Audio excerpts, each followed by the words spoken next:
दोस्तों कुछ महीने पहले की बात है। न्यूज़ में सुना था कि श्रीलंका बैंकरप्ट हो गया है। इनके पास बिल्कुल भी पैसे नहीं बचे। लोग वहाँ पर खाने को तरस रहे हैं। पेट्रोल की कमी है। वहाँ की गवर्नमेंट के पास फॉरेन रिजर्व्स की कमी हो गई थी। जो उन्होंने लोन लिया था वो उसे पेबैक नहीं कर पा रहे थे। लोगों ने वहाँ बगावत कर दी। वहाँ के प्रेसिडेंट को मुल्क छोड़कर भागना पड़ा। मगर ऐसा हुआ कैसे? क्या कंट्रीज भी बैंकरप्ट हो सकती हैं? इनके पास तो बहुत पैसा होना चाहिए। कहीं ना कहीं से तो वो पैसा ला ही सकती हैं। अगर पूरी गवर्नमेंट एक मुल्क चला रही है तो ऐसे में बैंकरप्सी की सिचुएशन आ कैसे जाती है? और अगर ऐसी सिचुएशन आ भी जाती है तो इसके बाद क्या होता है? श्रीलंका में लोगों ने जीना तो नहीं बंद कर दिया और अभी भी वहाँ लोग रह रहे हैं, कारोबार चल रहे हैं, वहाँ की गवर्नमेंट भी चल रही है। तो जब एक कंट्री बैंकरप्ट हो जाती है तो इसके बाद क्या होता है? क्या इफ़ेक्ट होता है वहाँ की इकोनॉमी पे, वहाँ के लोगों पे, वहाँ की फूड सिक्योरिटी पे? तो डिटेल में जानेंगे आज कंट्रीज़ की बैंकरप्सी के पहले और बाद की कहानी। कैसे यहाँ तक पहुँचती हैं वो और कैसे यहाँ से बाहर निकलती हैं। इस सिचुएशन को दोस्तों बोला जाता है सॉवरेन डिफ़ॉल्ट। बैंकरप्सी होती क्या है? आसान अल्फाज में आपके पास पैसा बिल्कुल नहीं बचा है और जो आपने लोगों से उधार लिया था इसे आप पेबैक नहीं कर सकते। आप ये डिक्लेयर कर देते हैं कि भाई मेरे पास पैसा नहीं है और मैं रीपे नहीं कर सकता। कई सारे इंडिविजुअल्स जो फेमस हैं जिन्होंने माजी में बैंकरप्सी अनाउंस की है वो हैं नीरव मोदी, अनिल अंबानी, विजय माल्या वगैरह वगैरह। इनकी सिचुएशन इतनी बेकार हो गई थी या फिर ये कहें कि उन्होंने अपनी सिचुएशन जानबूझ के ऐसी कर ली थी कि जो लोन उन्होंने लिया था मार्केट से वो उसे चुका नहीं पाए और उन्होंने बैंकरप्सी डिक्लेयर कर दी। बड़ी बड़ी कंपनीज भी बैंकरप्ट होती हैं जैसे फॉर्मा brands, Revlon, Olympia sports and jewellery brand Alex and any. और कई सारी पब्लिक सेक्टर कंपनीज या बैंक्स भी बैंकरप्सी डिक्लेयर कर चुके हैं। बैंकरप्सी होती कैसी है?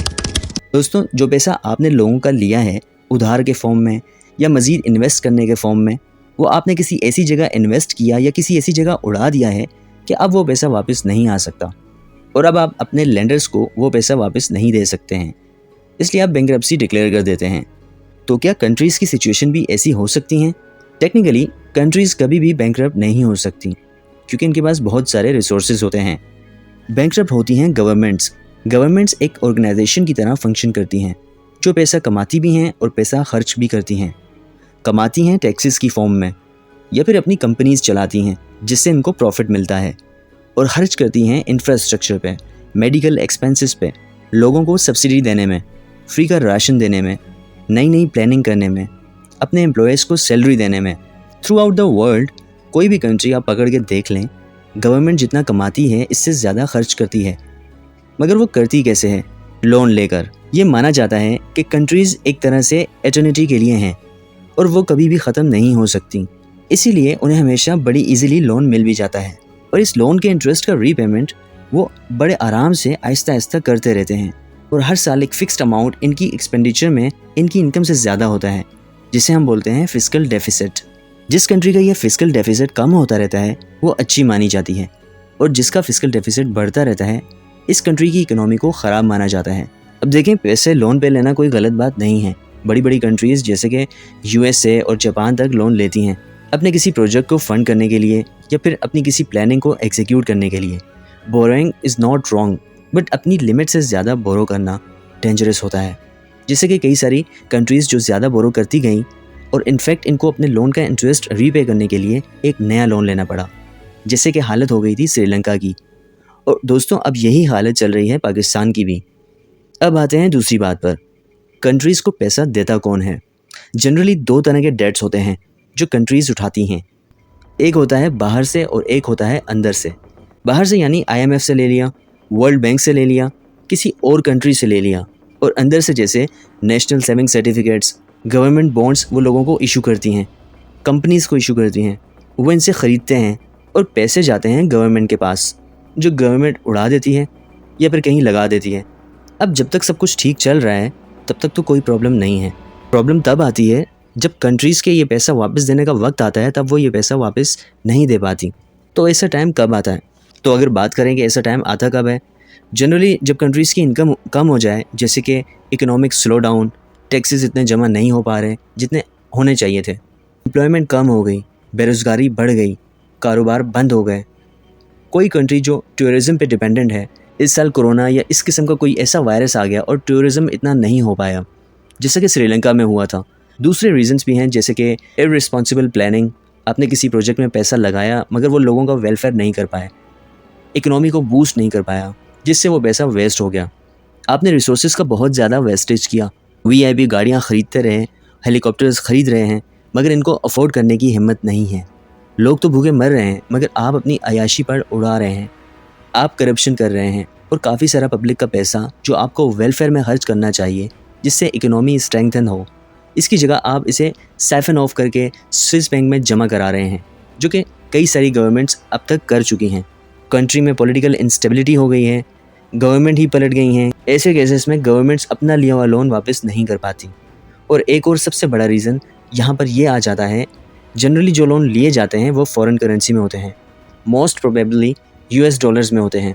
और अगर कंट्री की खुद की करेंसी लगातार नीचे गिरती जा रही है क्योंकि वहाँ हाई इकोनॉमिक स्लो डाउन है या कई सारे अदर फैक्टर्स हैं, तो उनका जो फिक्स्ड लोन लिया हुआ था वो भी अपने आप बढ़ता जाता है क्योंकि इनकी करेंसी नीचे गिर रही है। तो ऐसे केस में एक छोटा सा लिया हुआ लोन भी पहाड़ की तरह बन जाता है और इसी को रीपे करना कंट्रीज़ के लिए पॉसिबल नहीं हो पाता। अब जब ऐसी सिचुएशन बिगड़ती है तो स्टार्टिंग होती है कंट्रीज़ के कुछ 1 या 2 लोन को डिफ़ॉल्ट करने से। कुछ लेंडर्स को कंट्रीज़ कहती हैं कि इस साल हम आपको इंटरेस्ट नहीं दे पाएंगे, या हम इस साल आपको जो किस्त देनी थी वो किस्त नहीं चुका पाएंगे, आप इसे वेव ऑफ कर दो, या आप हमारा लोन टेन्योर को एक्सटेंड कर दो, या लोन अमाउंट को कम कर दो। ऐसे होती है शुरुआत। अब आहिस्ता आहिस्ता एक्सटेंशन मांगते मांगते, वेव ऑफ कराते कराते एक वक्त ऐसा आता है कि लेंडर्स भी बोलते हैं कि अब तो हमारा पैसा वापस दो।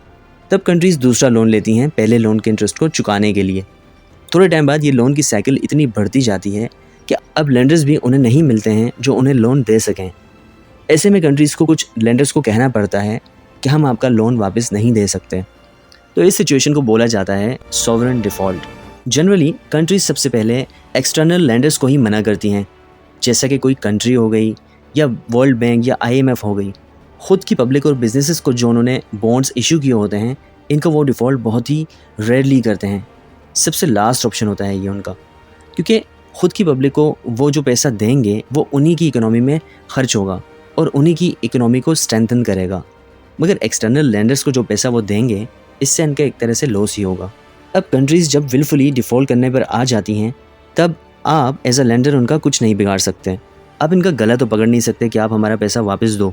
ना कोई एसेट आपके पास इनका गिरवी रखा होता है जिसे बेचकर वो पैसा वसूल कर सकते हैं।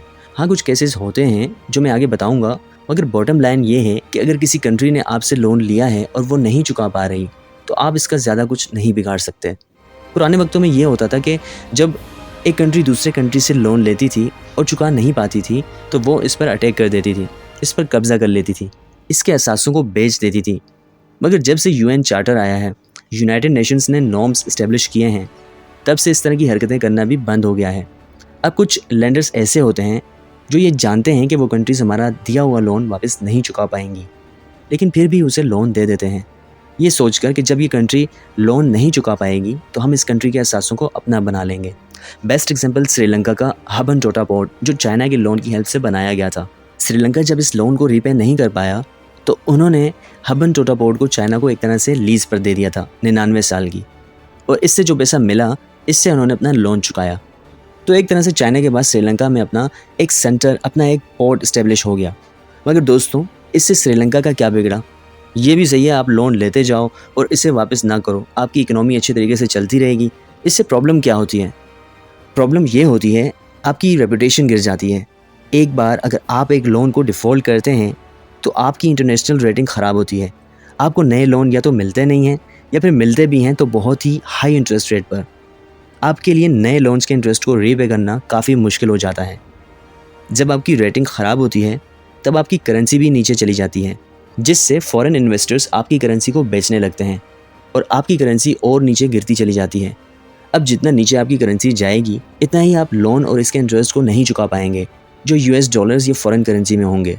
इसका आसान मतलब ये है कि अगर आपने 100 रुपये का लोन लिया हुआ है तो करेंसी के नीचे जाने की वजह से वो 100 रुपये का लिया हुआ लोन मज़ीद बढ़ता जाएगा और इसे रीपे करना आपके लिए दिन ब दिन मुश्किल होता चला जाएगा।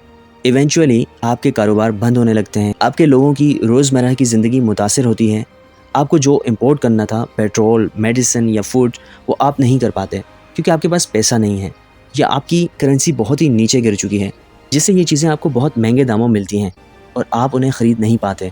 आपकी कंट्री में रह रहे जो बड़े बड़े कारोबारी लोग होते हैं, वो भी आपकी कंट्री से अपना पैसा लेकर बाहर निकलना शुरू कर देते हैं।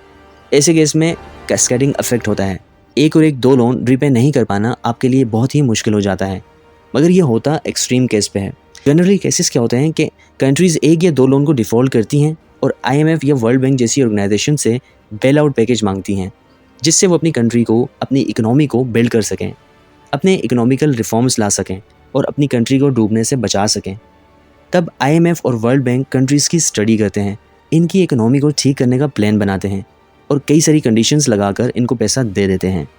कंडीशंस ये होती हैं कि आप अपने खर्चे कम करो, अपने टैक्सेस को बढ़ाओ, लोगों को सब्सिडी कम दो, अपनी कंजम्पशन को कम करो और अपनी प्रोडक्शन को बढ़ाओ। फॉर एग्जांपल, अभी रिसेंटली ही पाकिस्तान ने कुछ मंथ्स पहले पाकिस्तान ने IMF से जब लोन मांगा था, क्योंकि पाकिस्तान का फॉरेन रिजर्व बिल्कुल ना होने के बराबर था। IMF ने काफ़ी सारी कंडीशंस लगाई, जिसमें कुछ कंडीशंस ये थी कि हमें हमारे टैक्सेस बढ़ाने होंगे, जो सब्सिडी लोगों को दी जा रही है उसे कम करना होगा और अपने डिफेंस का बजट कम करना पड़ेगा, इसके एक्सपेंडिचर को कम करना पड़ेगा। मगर पाकिस्तान की गवर्नमेंट ये मानने को तैयार नहीं हुई, क्योंकि आगे आ रहे हैं इलेक्शंस और अगर गवर्नमेंट टैक्सेस को बढ़ाती है, लोगों को दी जाने वाली सब्सिडी को कम करती है, तो सवाल ही पैदा नहीं होता कि अगले साल ये गवर्नमेंट इलेक्शंस जीत सके। अगर दूसरी तरफ सिचुएशन इतनी बदतर है कि पाकिस्तान को पैसों की सख्त ज़रूरत है। दोस्तों, ये वीडियो अगर आपको पसंद आई है तो इसे लाइक ज़रूर करें। अगर आप चैनल पर नए हैं तो इसको सब्सक्राइब करें और बेल आइकन को लाजमी क्लिक कर नोटिफिकेशंस ऑन कर लीजिए, ताकि मेरी नई आने वाली वीडियो बआसानी आपको मिल सके। इसी के साथ देखते रहिए और सीखते रहिए। अल्लाह हाफ़िज़।